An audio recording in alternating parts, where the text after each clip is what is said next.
I was perched on the edge of my office chair, the sunlight bouncing off the glass skyscraper across the street, making the city sparkle like it was celebrating me, though nobody in my family knew I was even here.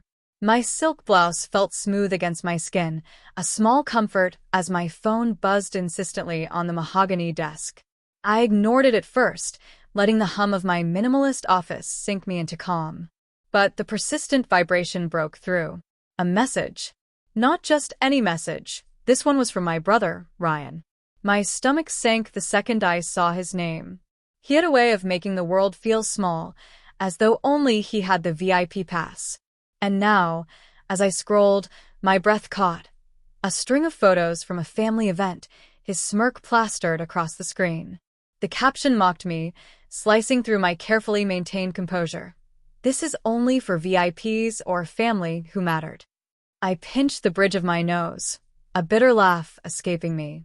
The irony was sharp. I had been cancelled in his eyes, written off as insignificant, and yet here I was, the one holding my own empire behind these closed doors. My fingers hovered over the keyboard, the hum of the city outside blending with the rapid beat of my heart. It was time to decide. Do I reply? Do I even let him know he underestimated me? Or should I just watch him realize it the hard way? Years ago, I was sitting on the edge of my childhood bed in our cramped suburban home in Boston, clutching a crumpled letter like it held the answers to the universe. My hands shook, not from cold, but from the sting of rejection that had landed squarely in my lap. Ryan had just posted those same photos, only back then it was at my high school graduation party. His smirk had pierced me like a knife. "This is only for VIPs or family who mattered," he had said, leaning against the doorway with that self-satisfied grin. I could still feel the lump rising in my throat, my chest tightening as if the air itself had betrayed me. I had begged, reasoned, pleaded for acknowledgement, and all I got was dismissal. My parents didn't intervene. They always let Ryan's charm overshadow my presence. It was like trying to catch sunlight in my hands, beautiful, impossible, and just beyond reach. That night, as rain tapped against the window, I remembered my grandmother's words, whispered to me when I felt small and unseen. "True worth isn't given, Clara. It's built. You make your own light." She had pressed a small, worn journal into my hands, a notebook she'd kept since her 20s. "Write your story, darling," she said, "and make sure no one else decides your ending." I stared at that journal, letting the inked pages shimmer with possibility. My reflection in the rain-speckled window showed a younger girl, teetering between despair and determination. For the first time, I realized I could step away from the suffocating shadows of their expectations. I could carve a path that was mine alone. By morning, I had packed my few essentials, books, the journal, a couple of clothes, and walked out the front door with a pounding heart but steady resolve. The house behind me felt both heavy and irrelevant. I wasn't running away. I was moving toward something that they couldn't define, toward a version of myself that mattered on my own terms. I landed in New York with nothing but my journal, a thrifted suitcase, and a stubborn streak that refused to let me fail. Every morning, I walked the crowded streets in worn sneakers and oversized coats, blending into the city while dreaming of standing out. My first job was in a small marketing agency, doing grunt work, endless spreadsheets, cold calls, and coffee runs. Some days, I thought about giving up. My hands ached from typing, my eyes burned from screen fatigue, and self-doubt whispered that Ryan's words might have been true, that I didn't matter, that I would always be invisible. Then I met Ms. Evelyn Harper, a seasoned branding consultant in her late 50s who saw potential in my jittery hands and unpolished ideas. "Clara," she said one day, leaning back in her leather chair, "you're thinking too small. I want you to dream bigger than your fears. Take this project, it's risky. Fail, succeed, I don't care, but own it." I took the project. Nights blurred into mornings. I survived on takeout and cold coffee, poring over analytics, refining pitches, and learning every trick in the book. There were moments when the weight of uncertainty felt crushing, when the apartment felt smaller than my ambition, when I'd stare at the reflection in the window and wonder if I was enough. But every small victory fueled me. My first client signed a contract with a generous retainer. My first campaign went viral. The first paycheck that truly reflected my talent made me cry quietly in my kitchen, alone but proud. I learned to hide my growth from the world I'd left behind.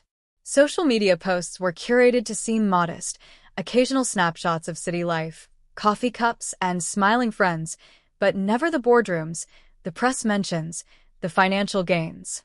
I wanted Ryan to see me, someday, not as the overlooked sibling, but as someone who had built her own empire while he was still smirking at privilege.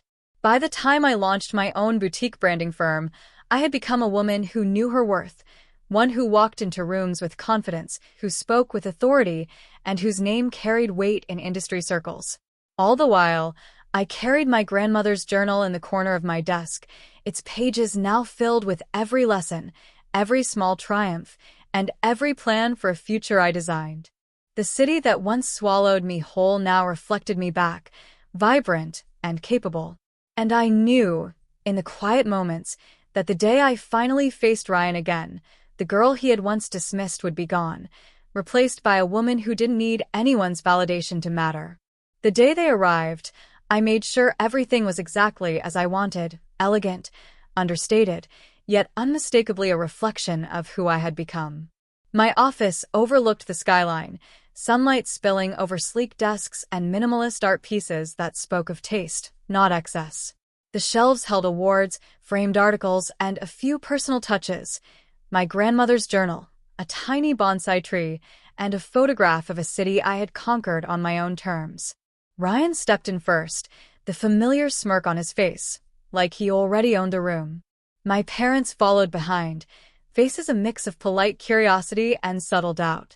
They had come expecting the Clara they remembered, uncertain, overlooked, the girl who left Boston with nothing but a suitcase and a dream.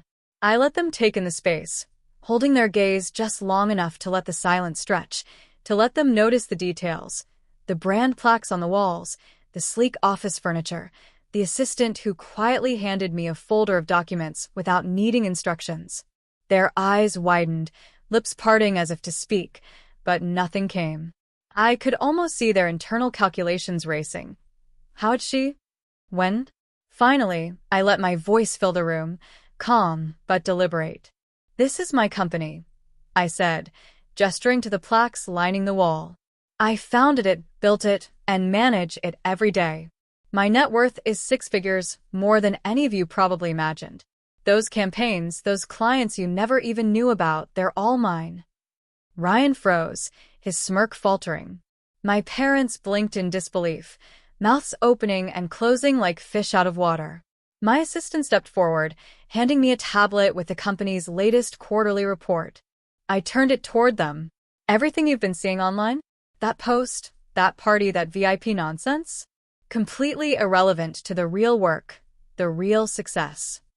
Ryan's face shifted from smug to stunned, then to a flush of shame. I didn't know," he started, but the words died on his tongue. I walked slowly around my desk, letting my heels click against the hardwood, a sound that punctuated my authority. "You doubted me, excluded me, laughed when I tried to show up," I said, my voice soft but firm, carrying the weight of every year I had clawed upward. "And yet here I am. The girl you tried to erase? She's standing in front of you, not because you validated her, but because she refused to let your words define her." My parents shifted uncomfortably. Their pride, mingled with regret, was palpable, but it wasn't my burden to fix. Ryan's jaw tightened. The realization that his smirk, the very thing he had relied on to feel superior, now held no power over me hit him like a cold wave. I let the silence stretch a little longer, letting my presence fill the room. Every subtle nod, every hesitant glance, reinforced the truth. I had done it alone. I had mattered, not to them, not to the party, not to the VIPs, but to myself. And in that pause, I felt something shift. The power dynamic had reversed. For the first time in my life, I wasn't the overlooked sister. I was the one defining the terms, the one holding the key to acknowledgement. And I intended to use it wisely. I leaned back in my chair, letting the room absorb the truth I had just delivered. The air was thick with disbelief, but I felt calm, almost serene. Finally, I spoke again, each word deliberate. I'm willing to help, but on my terms. If you want to be part of this life, if you want to share in what I've built, there are conditions. Ryan's eyes narrowed, that old arrogance trying to creep back in, but I held my gaze. First, no more smirks, no more exclusions, no more treating anyone as if they're less than you. That stops now. His lips pressed into a thin line. I could see the sting of accountability on him, the realization that the VIP hierarchy he thrived on had no bearing here. Turning to my parents, I softened slightly, the warmth of love still present despite years of neglect. You need to respect my choices, my independence, and my boundaries. No guilt trips, no comparing me to anyone else, no undermining. If you want a relationship with me, it has to be honest. I let the silence linger, letting them absorb the weight of my words. Then I added the final, non-negotiable point, and all of you, in your own lives, need to pursue your own goals. Stop waiting for someone to hand you permission or validation. Stop clinging to the past and start building what matters to you. Only then can you truly be part of my life. Ryan shifted uncomfortably, his earlier arrogance replaced by something new, humility. My parents exchanged glances, the shock on their faces slowly melting into quiet reflection. I could see the beginnings of understanding, the faintest hint of desire to change, to meet me on equal ground. I let compassion thread through my authority. I'm not punishing anyone. I'm offering a chance for growth. If you can honor these conditions, we can reconnect, not as the old family, not under outdated hierarchies, but as people who respect each other's value. The room was still, but I could feel the shift. The dynamic had changed. I wasn't the sister who had left Boston with nothing. I was Clara, the woman who had built her own empire, who had weathered rejection and heartbreak, and who now held the power to shape the family's future interactions. I picked up my grandmother's journal from the corner of my desk and held it for a moment. The words she had whispered years ago echoed in my mind. You make your own light. I had. And now, I was letting my family step into that light, but only if they were willing to grow. The subtle nods, hesitant smiles, and quiet intake of breath told me they understood. For the first time, I wasn't negotiating from fear or longing. I was offering a bridge from strength, from independence, from the knowledge that I mattered on my own terms. Weeks passed after that confrontation, and I watched the subtle changes take root. Ryan, who once thrived on smirking and exclusion, started volunteering at a community program he had always dismissed. He asked for my advice on a small project he wanted to launch, listening without interrupting, without assuming superiority. My parents, too, softened. They stopped questioning my choices and started sharing their own dreams with me, tentative but real, as if they were learning how to be authentic adults in a family that finally recognized me as an equal.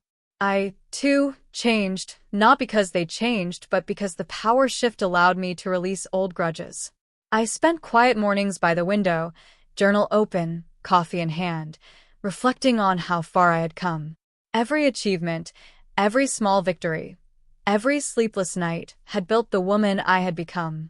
I had taken the sting of rejection and transformed it into purpose, resilience, and grace.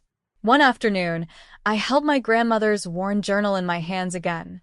Its pages were filled with my journey, words scrawled in hurried nights, sketches of dreams, and notes to myself about strength, hope, and independence. The journal wasn't just a reminder of where I had started.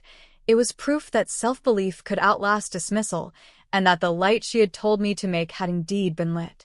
Sitting at my desk, I smiled softly. I realized that life had a strange way of teaching lessons. The people who once doubted you can either learn to grow with you, or fade away.